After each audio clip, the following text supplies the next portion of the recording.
এতদিন পর্যন্ত রাশিয়ার কুর্স্ক অঞ্চলে ইউক্রেনের মুহুর্মুহু হামলা এবং অগ্রগতি সম্পর্কে ইতোমধ্যেই আপনারা জানেন। বিভিন্ন আন্তর্জাতিক গণমাধ্যমে বলা হচ্ছিল যে দ্বিতীয় বিশ্বযুদ্ধের পর রাশিয়ার মাটিতে এই ধরনের হামলা এটিই প্রথম। ইউক্রেন দাবি করছে তারা ১৩০০ কিলোমিটার পর্যন্ত এলাকা তাদের দখলে নিয়ে নিয়েছে, কিন্তু এখন পর্যন্ত ইউক্রেন সরাসরি পরিষ্কার করে বলেনি যুদ্ধে তাদের হঠাৎ এই অগ্রগতির মূল লক্ষ্য কী। এই বিষয়ে দ্য গার্ডিয়ান একটি প্রতিবেদন প্রকাশ করেছে। সেখানে ইউক্রেনের সংশ্লিষ্ট কর্তৃপক্ষের কাছে জানতে চাওয়া হয়েছে যে এই হামলার পেছনের কৌশল এবং লক্ষ্য কী। দ্য গার্ডিয়ানের এই প্রতিবেদনের আলোকেই আমাদের আজকের প্রতিবেদনটি সাজানো হয়েছে, যেখানে আমরা জানাবো রাশিয়াতে সাম্প্রতিককালে ইউক্রেনের হামলা জোরদার করার পিছে কী লক্ষ্য রয়েছে। আপনাদের সাথে আছি আমি মোহনা হোসেন।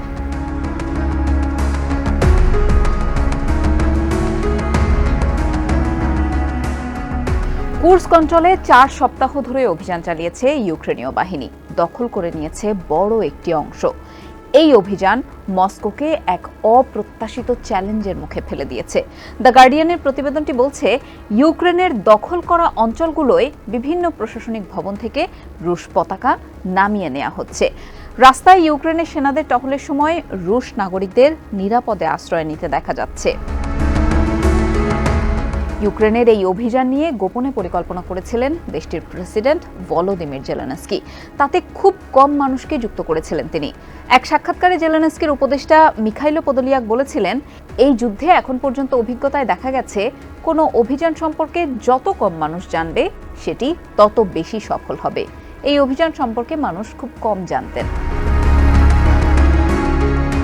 রাশিয়ার কুর্স্ক অঞ্চলে অভিযানের ঠিক কয়েক সপ্তাহ আগেই সীমান্তবর্তী ইউক্রেনের সুমি শহর ও এর আশেপাশের এলাকায় সামরিক বাহিনীর সদস্যদের উপস্থিতি দেখেছিলেন স্থানীয় লোকজন।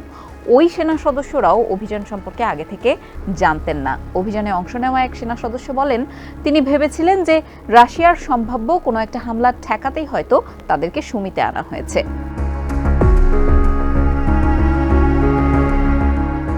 ইউক্রেনের পক্ষ থেকে দাবি করা হয়েছে তারা কুর্স্কের প্রায় ১৩০০ বর্গ কিলোমিটার এলাকা নিয়ন্ত্রণে নিয়ে নিয়েছে।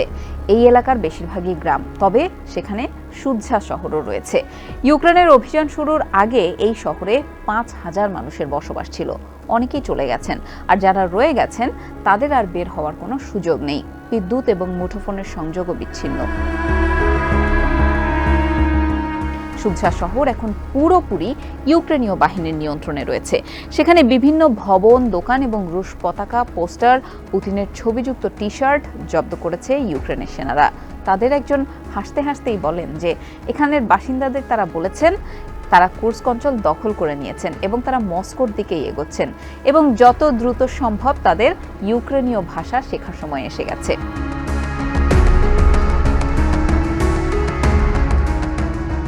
আপাতত রাশিয়া ইউক্রেনের অভিযান থেমে রয়েছে, কিন্তু প্রতিপক্ষের হাত থেকে নিজেদের ভূখণ্ড এখনও ফিরিয়ে নিতে পারেনি রুশ বাহিনী। কিয়েভ জানিয়েছে তাদের দখলে থাকা রুশ অঞ্চল ইউক্রেনের সঙ্গে যুক্ত করার ইচ্ছা তাদের নেই, তবে এই অঞ্চলের নিয়ন্ত্রণ তাদের হাতেই থাকবে। জেলেনস্কির উপদেষ্টা মিখাইলো পোদোলিয়াক বলেন যে তারা রাশিয়ার মতন নন। এই অঞ্চলগুলো নিজেদের সঙ্গে যুক্ত করতে তারা তাদের সংবিধানের পুনর্লিখন চান না। তাদের কাজ হলো রুশ কামানসহ হামলার কাজে ব্যবহৃত সামরিক সরঞ্জামগুলো আরও পিছু হটিয়ে দেয়া, আর তাছাড়া রাশিয়ার অস্ত্রাগার এবং সামরিক অবকাঠামোগুলোও ধ্বংস করে দেয়া। রাশিয়ার নাগরিকদের জনমতের ওপর একটা প্রভাব ফেলতে চান ইউক্রেনীয়রা।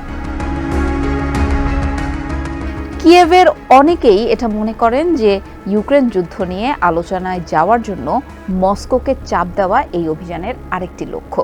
বিষয়টি নিয়ে জানতে চাইলে সাক্ষাৎকারে প্রথমে এড়িয়ে গিয়েছিলেন পোদোলিয়াক, তবে পরে বলেন রাশিয়াকে আলোচনার জন্য চাপ দেওয়া যেতে পারে, তবে এর জন্য কুর্স্কের মতো অভিযান আরও লাগবে।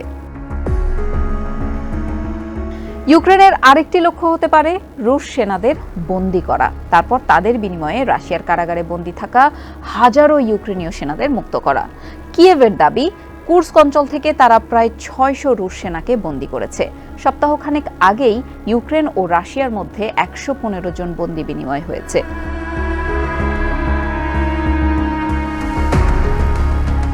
এদিকে কুর্স্ক অভিযান নিয়ে যখন ইউক্রেনীয়দের মনোবল বাড়াচ্ছে, তখন দেশটির অনেক সেনাই একটি বিষয় নিয়ে এখনো শঙ্কার মধ্যে রয়েছেন।